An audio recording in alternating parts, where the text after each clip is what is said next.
अस्सलाम वालेकुम एवरीवन। आवाज आ रही है आप लोगों को मेरी?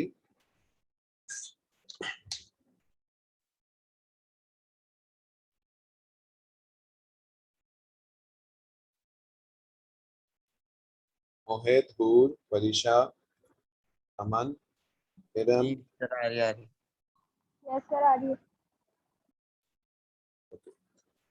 There are only 8 students now. Let's wait for जी सर आवाज आ रही है। ठीक है 2-3 minutes. Okay, and then I will start our class. Okay.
Okay, students, we have discussed about I think homogeneity principle, and then we have also discussed some questions. Past paper questions भी हम लोगों ने कुछ किए थे उसके।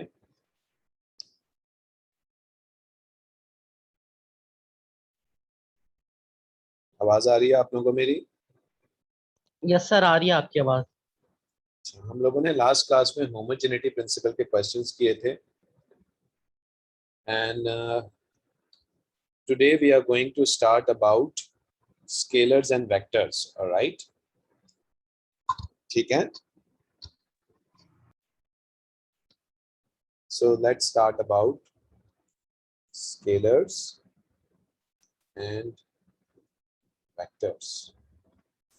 The scalars are those quantities which have magnitude, and since they are physical quantities, they must be having a unit. So we'll write its definition. The physical quantities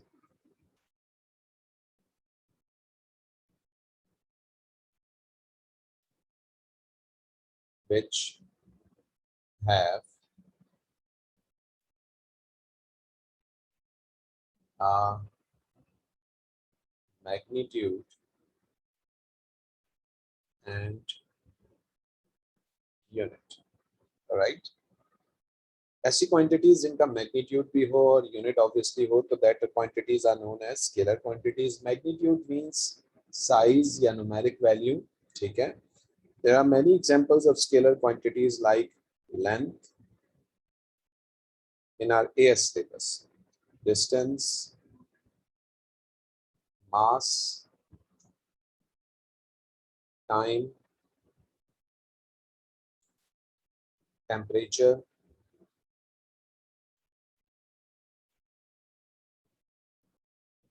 speed,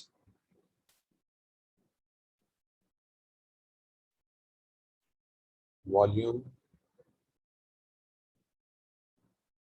density,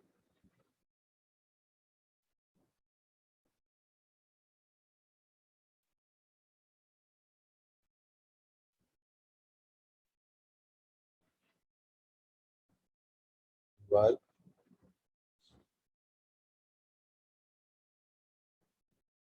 energy,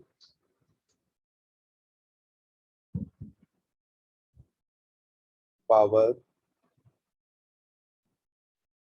electric current,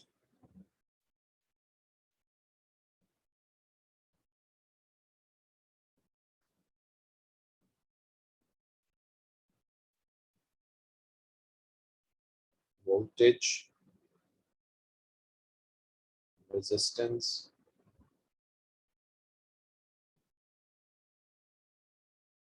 intensity,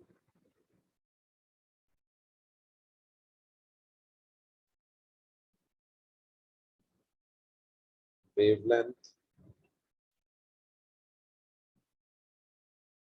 frequency. Okay, so there are many scalar quantities in our syllabus. Okay, and then we talk about vector quantities. The vector quantities are those, the physical quantities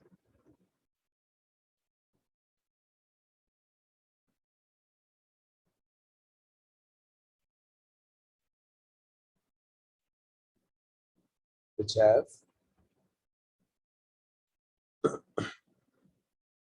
magnitude, unit, and direction. There are some quantities in physics which needs a particular direction to specify them, and those quantities are known as vector quantities. Okay, copy karne, then we will write down the quantities that's in our syllabus, vector quantities in our syllabus. All right.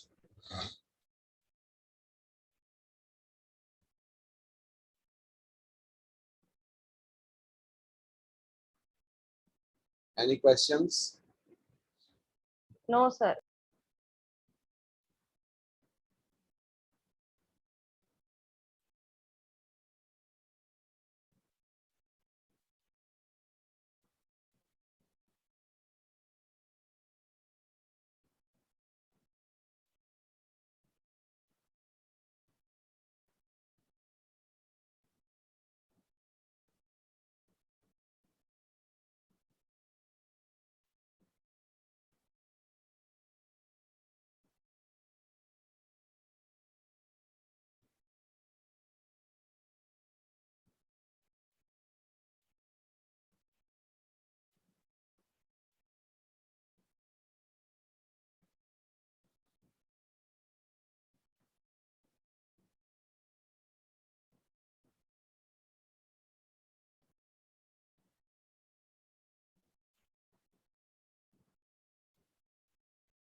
जी बच्चों, copy हो गया?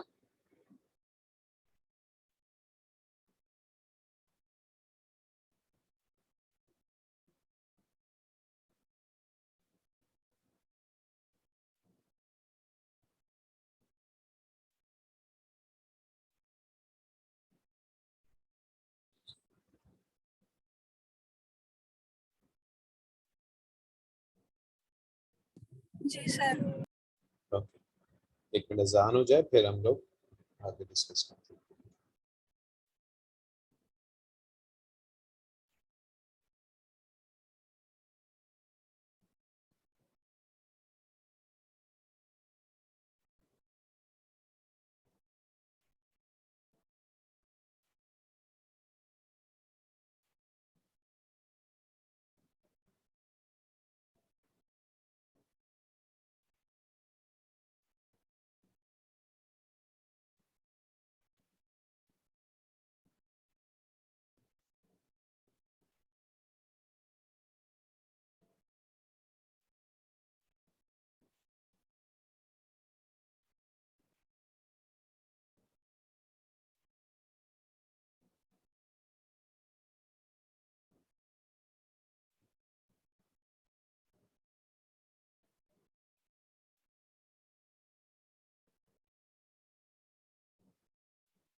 So these are the vector quantities in your syllabus: displacement, velocity, acceleration, momentum, force, moment, torque, electric field strength, weight, gravitational field strength.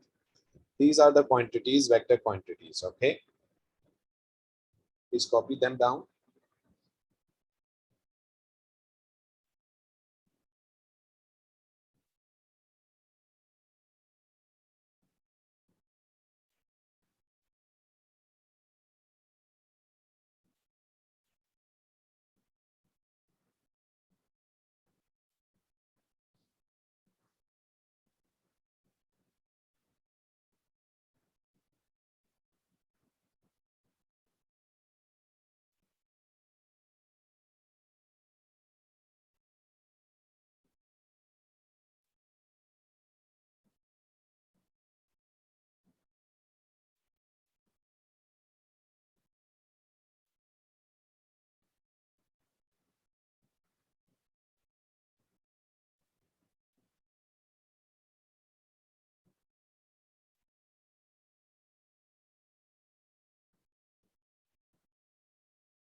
Ji, copy हो गए? जी sir. All right. So let's talk about the addition of scalar and vector quantities now.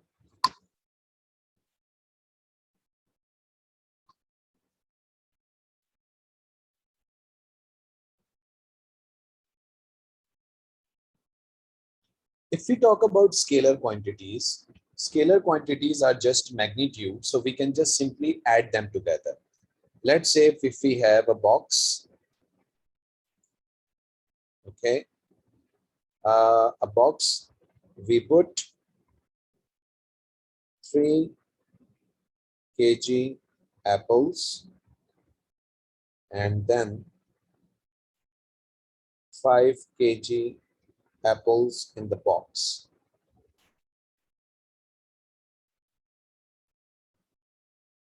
Okay, so we have a box in which we are putting first 3 kg apples and then 5 kg apples.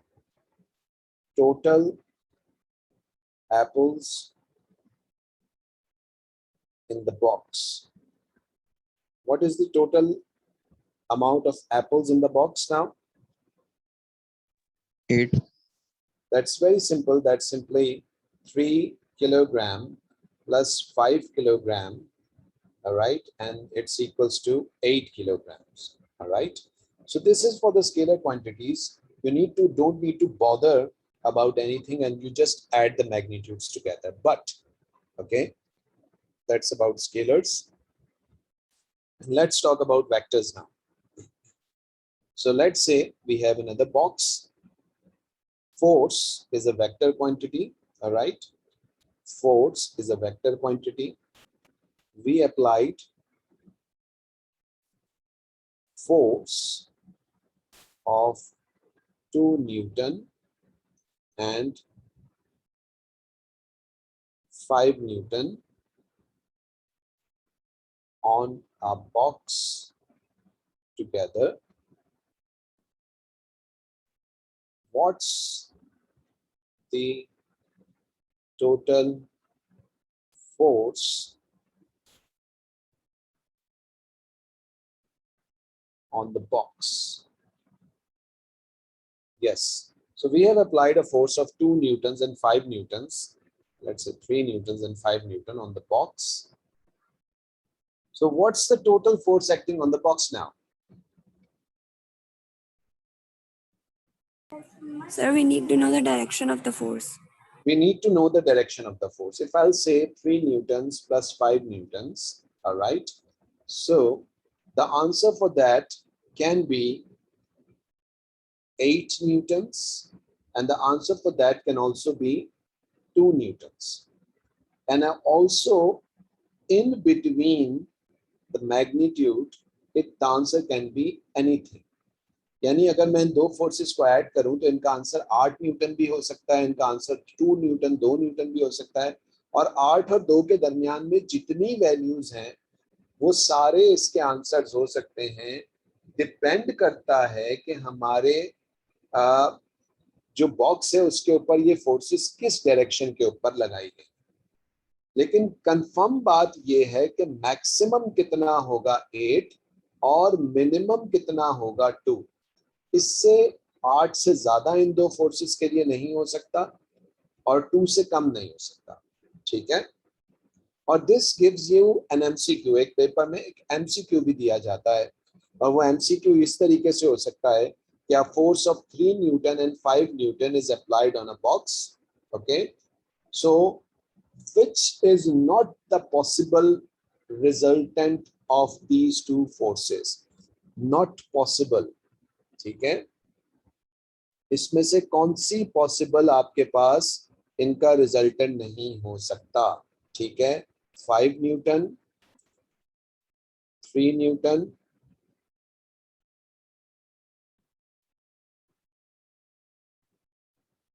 6 Newton's, और answer last आपको दिया गया है 9 Newton. तो इसमें से कौन सा आंसर इनका नहीं हो सकता? सर 6 न्यूटन नहीं हो सकता आंसर। जी, सर 9 नहीं हो सकता। 9 नहीं हो सकता। 9 नहीं हो सकता। 5 भी हो सकता है, 3 भी हो सकता है, 6 भी हो सकता है, ये सारे हो सकते हैं। सिर्फ कौन सा पॉसिबल नहीं है? 9 न्यूटन। ओके, क्योंकि मैंने आपको बताया कि इन दोनों को ऐड करके we can find out 8 newton as resultant maximum, we can find the minimum resultant as 2 newton, और हम इनके इन बिटवीन की भी सारी वैल्यूज को निकाल सकते हैं। अब let me give you an idea कि हम ये किस तरीके से फाइंड आउट करेंगे। 8 न्यूटन कैसे निकलेगा, 2 न्यूटन कैसे निकलेगा, और इन बिटवीन की वैल्यूज कैसे निकलेंगी। Let's find it out. Alright, so maximum के लिए, मैक्सिमम मैग्नीट्यूड के लिए these two vectors must be acting on the box in the same direction. Okay, 3 newtons and 5 newtons. These two forces must be acting on the box in same direction, and that will give you the resultant of 8 newtons. Okay, mathematics में हम ये क्या कहेंगे? both are in same direction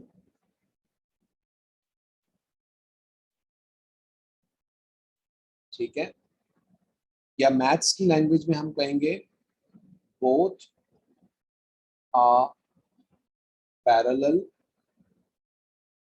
to each other, और अगर parallel है तो हम इसको कहेंगे angle between them is 0 degrees. Okay, तो मैक्सिमम के लिए आपके पास दोनों वेक्टर सेम डायरेक्शन में होने चाहिए, दोनों एक दूसरे के पैरेलल होने चाहिए, और इन दोनों के दरमियान में एंगल क्या होगा? 0 हो जाएगा। इसी तरीके से मिनिमम मैग्नीट्यूड के लिए if we have 5 newtons over here and 3 newtons over here, so this will give us the minimum magnitude. Okay, और इस केस में ये दोनों वेक्टर्स एक दूसरे के अपोजिट डायरेक्शन में होंगे।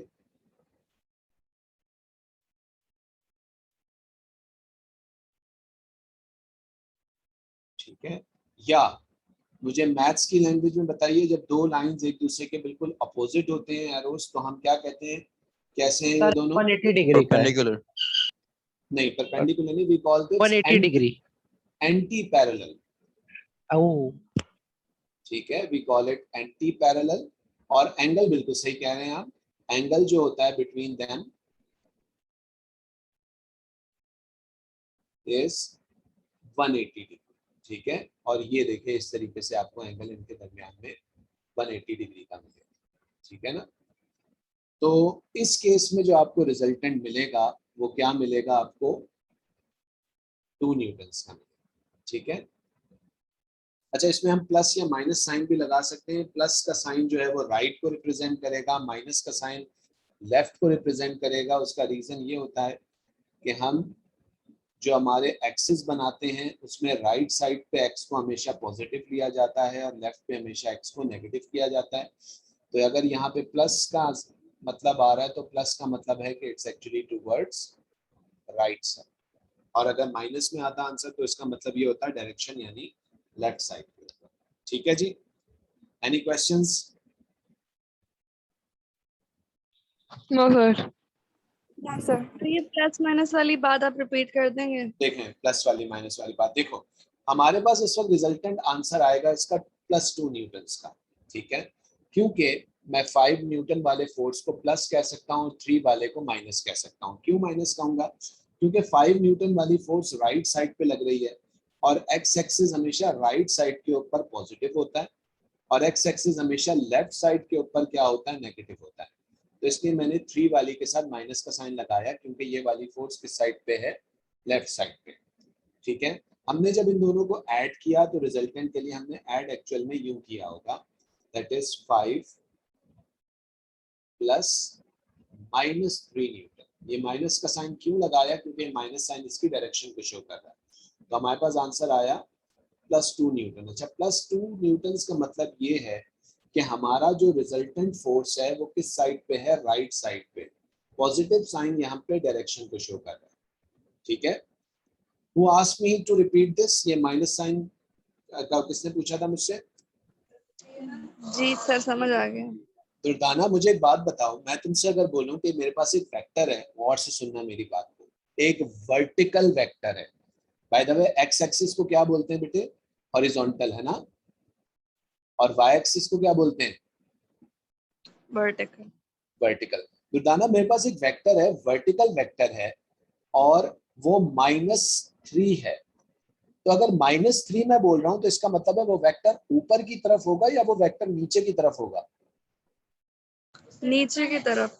ठीक है, ये आपको कैसे पता चला कि ये नीचे की तरफ होगा? क्योंकि क्योंकि नीचे वो पहले नेगेटिव। हाँ, नेगेटिव वाई होता है, तो इसलिए हम वर्टिकल में नेगेटिव डाउनवर्ड्स और पॉजिटिव अपवर्ड। ठीक है। अच्छा, एक बात बताओ, एक और सवाल का जवाब दो आखिरी। ये बताओ, ग्रेविटी हमेशा किस तरफ काम करती है? डाउनवर्ड्स। तो इसका मतलब है ग्रेविटी की वैल्यू को हमेशा वेक्टर रूल के हिसाब से क्या कहना चाहिए? -9.81। यहाँ पे हम 10 नहीं लेंगे, ए लेवल्स में ग्रेविटी, यहाँ हम 9.81 लेंगे। और क्योंकि वो हर वक्त नीचे की तरफ ही काम करती है, towards the center of the earth, that's why we call it -9.81। Okay, yes. इसको कॉपी कर लीजिए, कॉपी हो जाए बताइएगा, then will move on to next concept. Okay,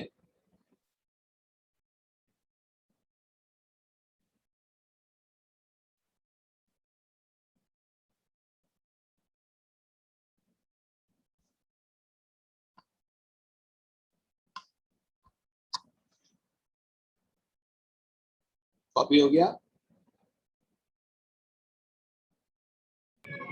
ji sir.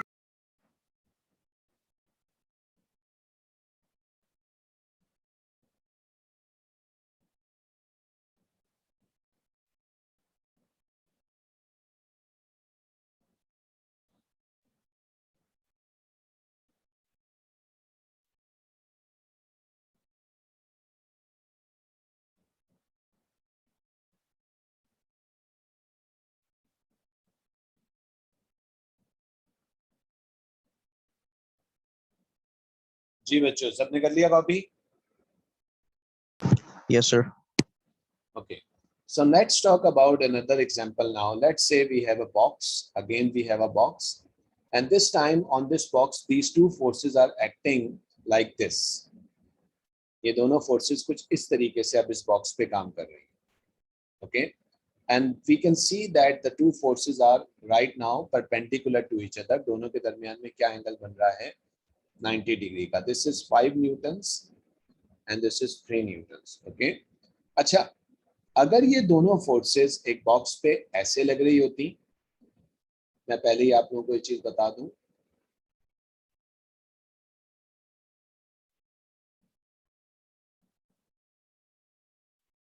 5 Newton's and 3 Newton's, तो दोनों केसेस में हमारे पास रिजल्टेंट मैग्नीट्यूड सेम आएगा,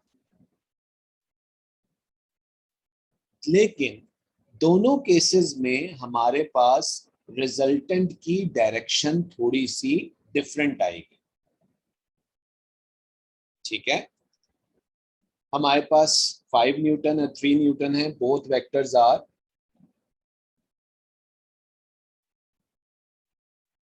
at right angle to each other। ठीक है, परपेंडिकुलर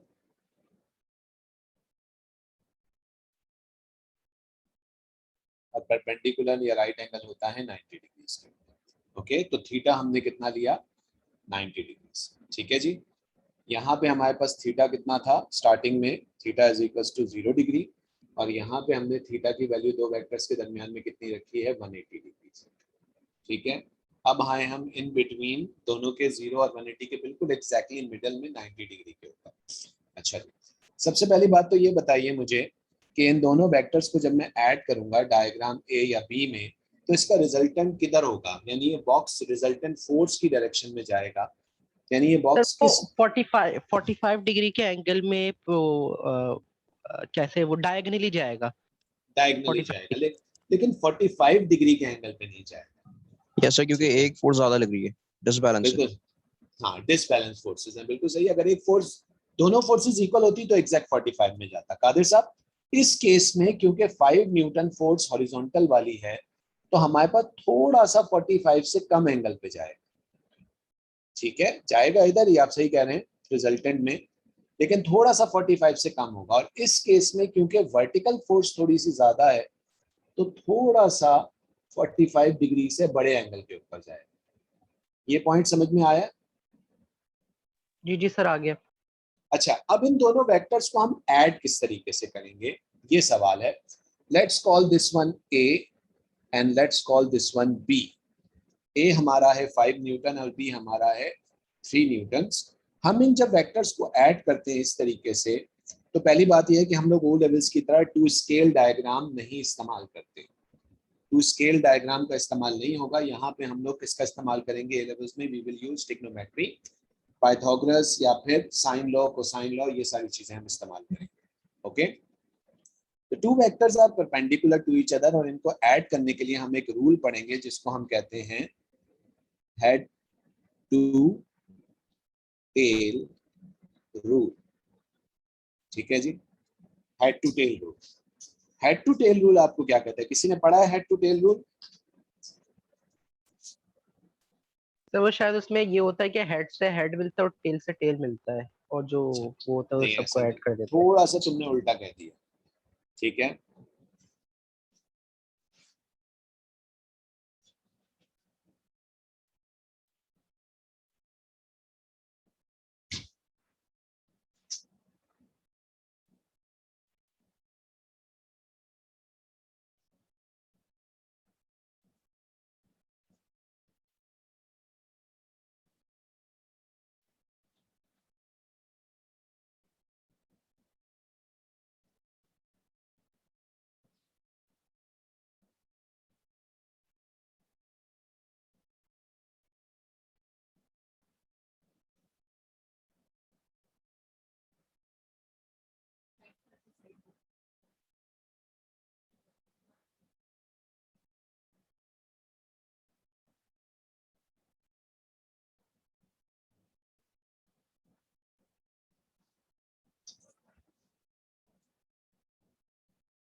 ओके, क्या कह रहा है हेड टू टेल रूल?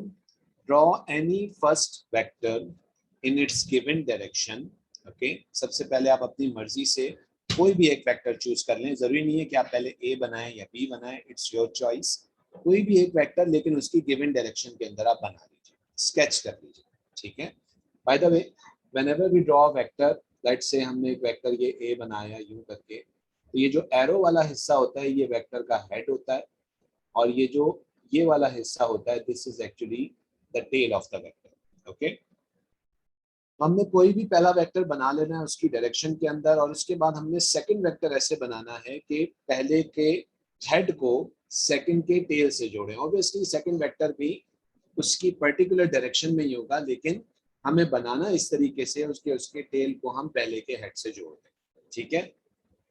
यानी कि हम लोग कुछ इस तरीके से बनाएंगे इसको, जैसे कि ये मैंने पहला वेक्टर बनाया ए, इस तरीके से उसकी गिवन डायरेक्शन। अच्छा, ये पहले वाले का हेड है। अब मैं सेकंड वेक्टर इस तरीके से बनाऊंगा कि इसके हेड को सेकंड वेक्टर के टेल से जोड़ दूं ऐसे, ठीक है। ये मैं डायग्राम ए के लिए सॉल्यूशन कर रहा हूँ, ठीक है। मैं फॉर एन इंस्टेंट ये बी मिटा देता हूँ, ठीक है। तो ये इस तरीके से this is B, okay. Obviously जब यूं आप बनाएंगे तो इन दोनों के दरमियान में क्या एंगल बनेगा, 90 डिग्री, ठीक है। ये चीज सबको समझ में आई है? इसमें किसी ने कोई क्वेश्चन पूछना है? नहीं sir. Anyone else? Durdana, Aman, No, Simran, sir. No sir, Iram, clear. Mashal, बेटा कोई क्वेश्चन पूछना है किसी ने? No, sir. ठीक है। तो पहला वेक्टर हमने बनाया अपनी मर्जी से ए, फिर हमने सेकंड वेक्टर ऐसे बनाया बी कि उसके टेल को, सेकंड के टेल को पहले वाले के हेड से जोड़ दिया, ठीक है।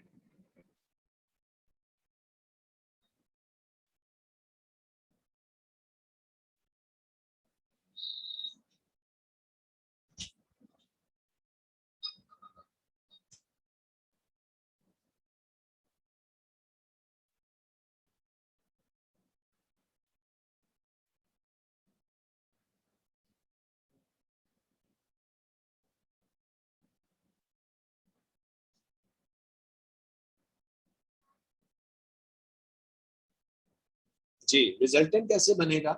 रिजल्टेंट बनाने के लिए आपको पहले के टेल को, फर्स्ट के टेल को सेकंड के हेड से जोड़ना पड़ेगा एक स्ट्रेट लाइन से। तो ये मैंने पहले के टेल को सेकंड के हेड से एक स्ट्रेट लाइन से ऐसे यूं जोड़ दिया, ठीक है। And this becomes your resultant vector, right. Sir, A plus B. बिल्कुल सही है, ए प्लस बी, वेरी गुड। ए प्लस बी हो रहा है यहाँ पे। वैसे ए प्लस बी हो या बी प्लस ए हो, बात एक ही रहती है, ठीक है। वेक्टर्स के कुछ रूल होते हैं, तुम लोग ई कैट में पढ़ोगे, वेक्टर्स कम्यूटेटिव होते हैं इस तरह की। जब तुम लोग यूनिवर्सिटी के एग्जाम्स के लिए करोगे ना ई कैट की तैयारी, तो वहां पे पढ़ोगे ये चीज, ठीक है। तो ए प्लस बी हम कर रहे हैं, और ये आर जो है ये रिजल्टेंट यानी ए प्लस बी को शो कर रहा है, ठीक है। अच्छा जी, रिजल्टेंट वेक्टर कैसे बनेगा? पहले की टेल को दूसरे के हेड से ज्वाइन करने से। अच्छा, दूसरे की डायरेक्शन क्या, रिजल्टेंट की डायरेक्शन क्या होगी? तो डायरेक्शन ऑफ रिजल्टेंट, मैं थोड़ा यहाँ लिख देता हूँ जहाँ जगह कम है मेरे पास, इधर लिख देता हूँ। डायरेक्शन ऑफ रिजल्टेंट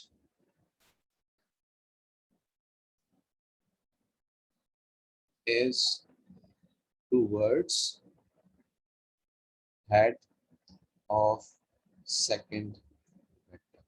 जो भी आपका सेकंड वेक्टर है उसके हेड की तरफ हम इसकी डायरेक्शन के एरोज बना देंगे, बिल्कुल ऐसे जैसे कि मैंने बना दिया, ठीक है। When you do that, you will find that it is a triangle, और ये खास किस्म का ट्राइंगल है which is a right angle triangle, है ना। अच्छा, जरूरी नहीं है कि हर दफा हेड टू टेल में राइट एंगल ट्राइंगल ही मिले, क्योंकि यहाँ पे दोनों वेक्टर्स के दरमियान में एंगल 90 था तो राइट एंगल मिला है।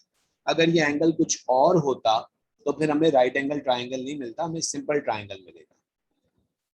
Is that clear? Yes. ठीक है। अच्छा जी, मैंने इस केस में आपको बोला था कि ये एंगल स्मॉलर देन 45 डिग्री आएगा। इस केस में मेरे पास जो एंगल आएगा वो 45 डिग्री से थोड़ा सा छोटा होगा, ठीक है ना। वो भी हम अभी निकालेंगे। अच्छा जी, ए हमारे पास कितना है 5 न्यूटन, बी हमारे पास कितना है 3 न्यूटन। बताइए राइट एंगल ट्राइंगल में अगर हमें तीसरी साइड निकालनी है तो ये कैसे निकलेगी अब? Pythagoras. पाइथागोरस से, बिल्कुल सही है। We say that R square which is actually our hypotenuse is equals to A square which is our base plus B square which is our perpendicular और अपोजिट।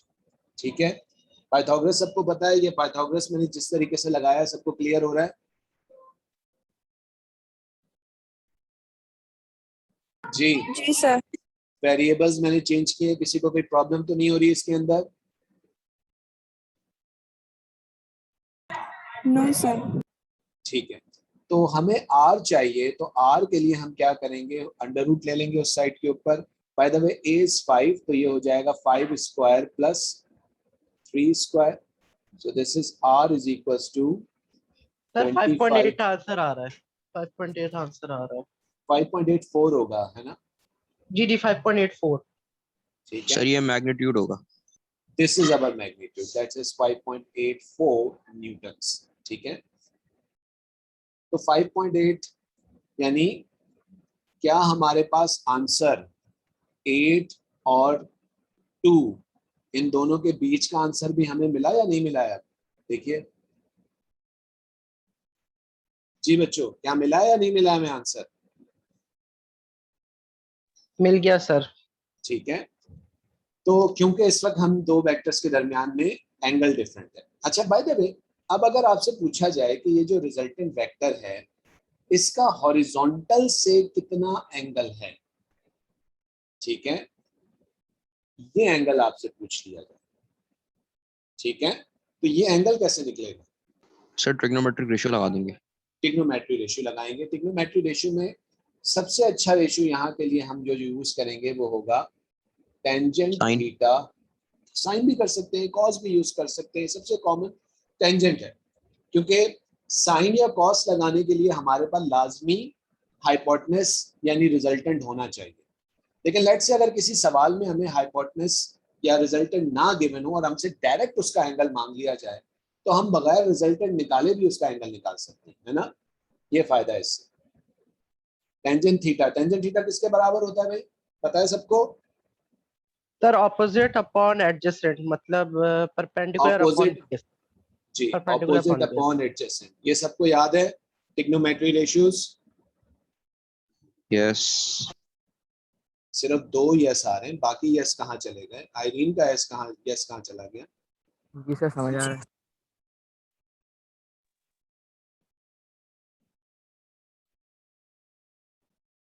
जी, बाकी यस भी आए भाई, जरा जल्दी जल्दी। ट्रिग्नोमेट्री रेशियोज याद है या मैं लिख दूं एक दफा? जी सर याद है। शाबाश, अच्छे याद है बच्चे सर। सारे। अच्छा, अब हमें यहाँ पे टेंजेंट थीटा नहीं, हमें थीटा निकालना है, तो हम टेंजेंट को ऑब्वियसली उस साइड पे ले जाएंगे। बी हमें गिवन है 3, ए हमें गिवन है 5, और हम इसका लेंगे टेंजेंट इनवर्स। बच्चों एक चीज आप माशाल्लाह सब पढ़े लिखे हैं, लेकिन फिर भी एक बात याद रखिएगा, जब भी आप ट्रिग्नोमेट्री का फंक्शन लगा रहे होते हो तो आपका कैलकुलेटर डिग्री में होना चाहिए, रेडियंस में नहीं होना चाहिए। आपके कैलकुलेटर की स्क्रीन के ऊपर एक छोटा सा डी लिखा हुआ होना चाहिए। अगर आर लिखा हुआ है तो आंसर गलत आएगा, तो प्लीज इस चीज को चेक कर लीजिएगा, ठीक है? बताइए क्या आंसर आ रहा है इसका डिग्रीज के अंदर? It should be lesser than 45 degrees. Sir 30.9। 30.9। अच्छा, एंगल्स को अवॉइड कीजिएगा डेसिमल में लिखने के लिए, तो will write it as 31 degree. ठीक है, 31। क्लियर है ये चीज? ओके सर, सही क्लियर है। ठीक है, 31 डिग्रीज। अच्छा, इस वक्त ये एंगल 31 डिग्रीज आ रहा है, इसको कॉपी करें और फिर आप इसी सवाल को दोबारा सॉल्व करेंगे, लेकिन इस दफा मैं इन दोनों वेक्टर्स की पोजीशन को चेंज कर दूंगा। आप देखिएगा रिजल्टेंट मैग्नीट्यूड तो हमारा सेम ही आएगा, लेकिन रिजल्टेंट डायरेक्शन थोड़ी सी डिफरेंट आएगी। ठीक है, head to tail rule properly copy कर लीजिए। किसी को हेड टू टेल रूल नहीं समझ में आ रहा तो पूछ लीजिए। और ये 31 डिग्री हमारे क्या शो कर रहा है, हमारी क्या है, ये रिजल्टेंट की डायरेक्शन है। ठीक है,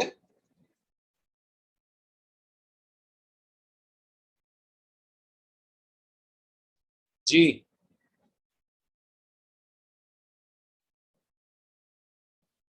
किसी को कोई क्वेश्चन पूछना है? Ahmad, Durdana, no sir. Iram, Huriya, no sir. Qadir Sahab, Varisha, सिमरन, मोहित, मोहम्मद नहीं सर, नहीं जमशेद, कुछ और नहीं पूछना। आयरीन,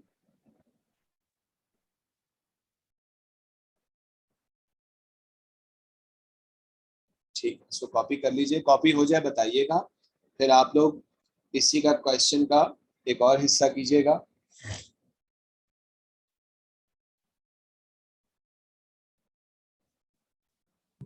हो गया सर।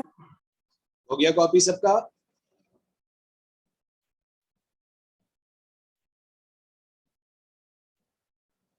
जी सबने कॉपी कर लिया? जी सर। अब बच्चों आप लोग इसी का पार्ट बी कीजिए। अब ये बॉक्स वही बॉक्स है लेट से, लेकिन इस दफा I am switching the position of these two vectors now. This is 5 Newton, this is 3 Newton. ठीक है, तो अब आप लोग मुझे इसका रिजल्टेंट और इसके डायरेक्शन की वैल्यू बताइए। ठीक है, जल्दी से।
सर 59 आ रहा है।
सर रिजल्टेंट 5.8 आ रहा है।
जी बच्चों, so the magnitude this time is same. Yes, I was going for water actually, पानी पीने चला गया था मैं जी. So the magnitude is same this time again 5.83, but the resultant direction is slightly changed, and this time the direction is approximately 59 degrees. यही आ रहा है answer सबका? Yes, sir. 59.03. 59.03, so we can call it 59 degrees. ठीक है, okay, और this is actually resultant is 5.83 newtons. ठीक है. अच्छा, 59 डिग्रीज क्यों आया हमारे पास, और पहले क्यों हमारे पास जो था वो हमारे पास एंगल 31 डिग्री आया था? तो obviously the vertical vector is now larger. बड़ा वेक्टर आपका वर्टिकल है, तो इसलिए आपका रिजल्टेंट जो है वो ज्यादा वर्टिकल की तरफ जाएगा और हॉरिजॉन्टल की तरफ कम जाएगा. इसी तरीके से जब आपके पास हॉरिजॉन्टल वेक्टर बड़ा था तो आपका resultant is slightly more towards the horizontal and lesser towards the vertical vector. Okay, is that point clear to everyone? Sir ये क्यू थीटा जैसे क्यू कैसे आपने निकाला 59 डिग्रीज, ये आप मुझे बता सकते हैं जरा, मुझे दिमाग से निकल गया. Again, theta is equals to tangent. Sorry, हम लोग चलो मैं शुरू से tangent theta is equals to perpendicular upon base. So our perpendicular will be 5 5/3. and base 3. ठीक है. So theta will be tangent inverse 5/3. ठीक है कादर साहब, इस तरीके से करके आप निकालें. सही है. जी जी जी, थैंक्स. आगे आंसर. देख रहा हूँ, वो सॉल्यूशन कर रहा हूँ.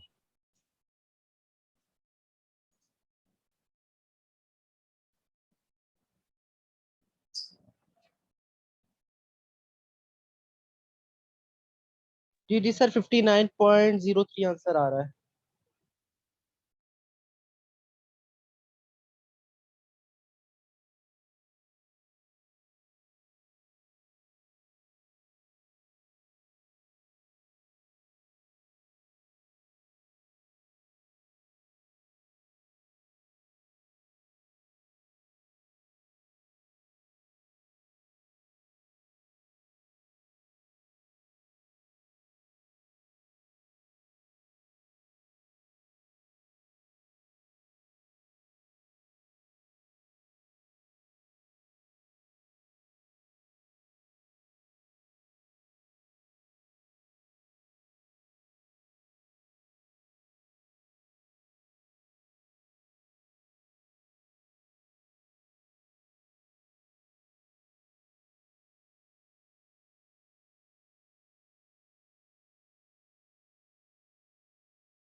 सॉरी बच्चों, नेट डिस्कनेक्ट हो गया था. किसी ने कोई क्वेश्चन पूछना है?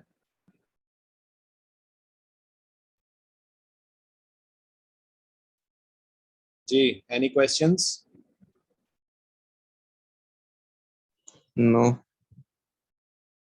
ठीक है.